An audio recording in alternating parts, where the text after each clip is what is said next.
All right, the sun's shining, the birds are chirping, and the gravel's been swept up off the roads. That can only mean one thing. It's Firebird season. All right, this is Elrod's Garage 2.1. So this house has got a 2-car garage in the back and a single-car garage in the front here. This is where Lucille has spent the winter, and it's time to wake her up. I've got her up on cribbing here, gonna change the oil and do a few things, maybe try and track down some leaks in the transmission. But first, I've got to get some of these boxes and stuff out of here. These are all Camaro parts that are just waiting to go on the Camaro, and they should be in the garage with the Camaro. So let's move this stuff out of here and start playing with this baby. Okay, now that I've got some room to work here, I want to jack up that rear end, get it off the ground. I've got the cribbing underneath the subframe here in the front, and I'll put these little ramps underneath the wheels in the back. But first, I want to get it up in the air and check the rear end gear ratio. That's something that's a mystery to me, and I'd like to know what it is. Okay, I've got her up in the air now, and if I give this tire here a spin backwards, we'll see the other tire is rolling forwards. So that indicates it's an open differential, which means I've got to put one tire on the ground to check the ratio. Let's lower one side down and go from there. Okay, now that I've got that tire over there setting down so it's not going to spin, I marked the drive shaft, the U-joint there, pointing this way, and I've marked the tire here. Now I've got to rotate the tire 2 full revolutions and count how many times the drive shaft goes around. So, without further ado, 325 gears probably, something like that. I'll look it up. Okay, so I determined the rear end gear ratio is a 323. Now that the easy part's done, let's slide underneath here and see where all this transmission fluid is coming from and see if we can't fix that. All right, sliding underneath here, kind of the first thing that I notice is the fuel pump here. I don't know if I can get a good angle, but it seems to be leaking some oil. There was a drop of oil on that line there. I don't know exactly where that's coming from. I don't think it's coming from where it bolts to the block. I think it's the actual fuel pump itself that might be leaking, but that'll be something I'll keep an eye on. As I go further back here, I don't know if you can see any of this, but there's oil just kind of on the block. And then you get further back, there's the inspection cover for the transmission thing. There's a drop coming off it right there, and then there's a drop coming off the pan right there. So we'll see if we can't figure out what's up.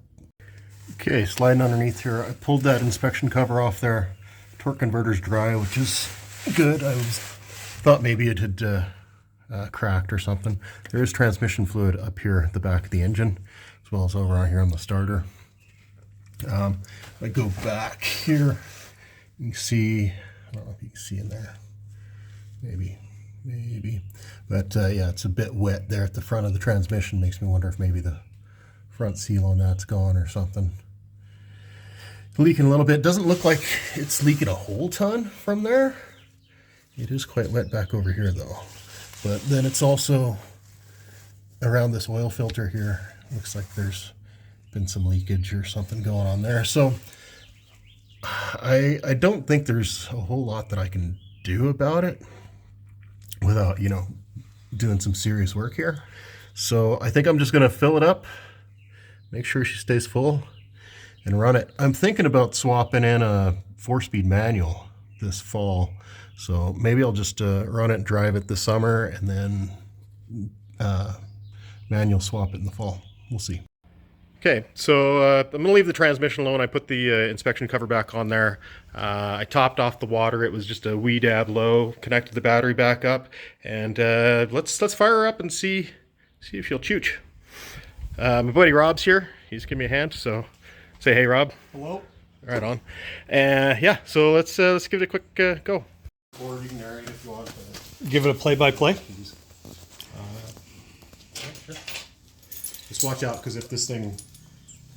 I was playing with the shifter down there a little bit. It should be in park. If it's not in park, you might need to... Evasive maneuvers? Yeah. What Well, I'll at do least- is I'll give it a little bump. At least your truck is not in the way of my car, so we're good to go. All right. Yeah, I don't think it's gonna. Give it a go.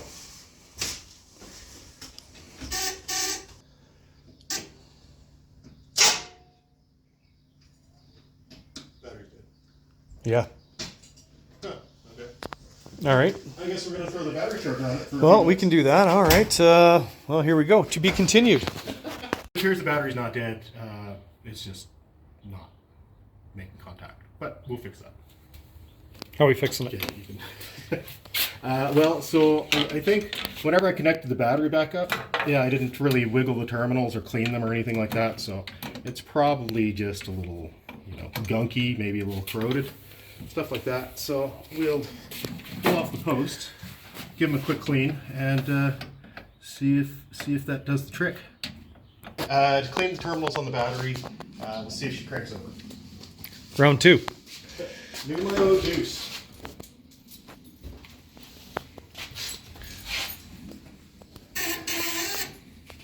There we go.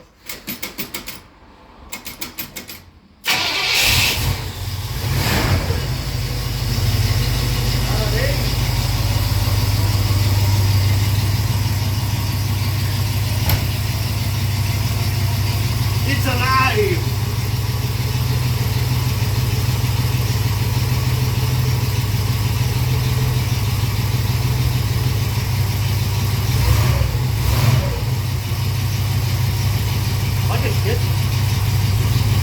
Sounds good. Sounds good.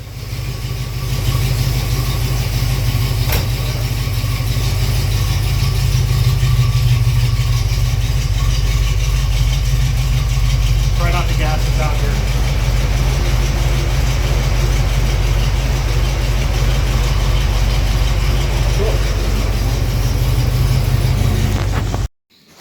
Okay, to clean the terminals on the battery, we'll see if she cranks over. Round 2. Numero juice.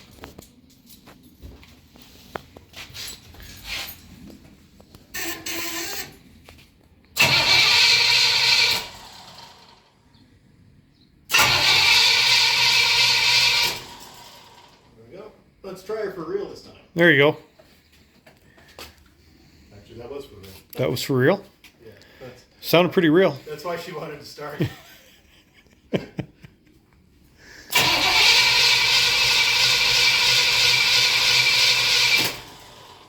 Okay, this time's for real.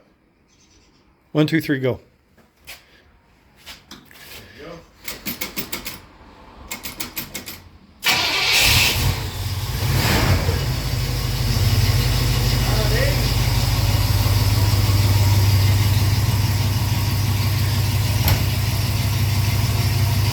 It's alive!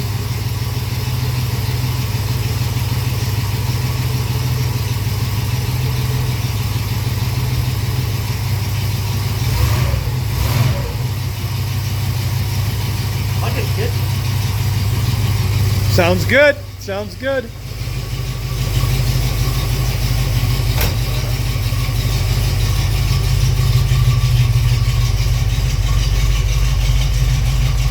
Try not to gas us out here.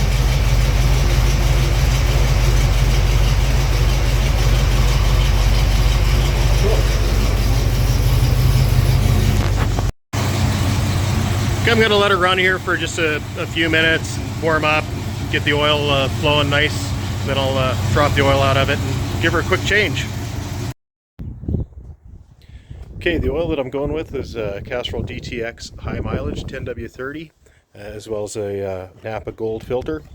Yeah, should be good. I tried to do some research and find out what kind of oil I should use. A lot of people talk about zinc content. This doesn't specify the zinc content. I assume with it being a higher mileage oil that it should have some in it at least. Anyway, let me know what you think. All right, oil's topped off. She's about ready to fire up and run, and then I can top off the transmission fluid. It looks like the brake master cylinder has been leaking a little bit. You can see down in there, the paint is kind of fluffed up around it. So let's give that a quick check See if it needs some of that juice.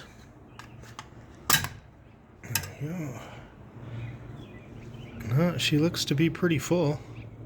So I'll just keep an eye on that. Make sure she's not leaking too much. Top her off if need be. But yeah, let's fire this baby up and give her a little shakedown run.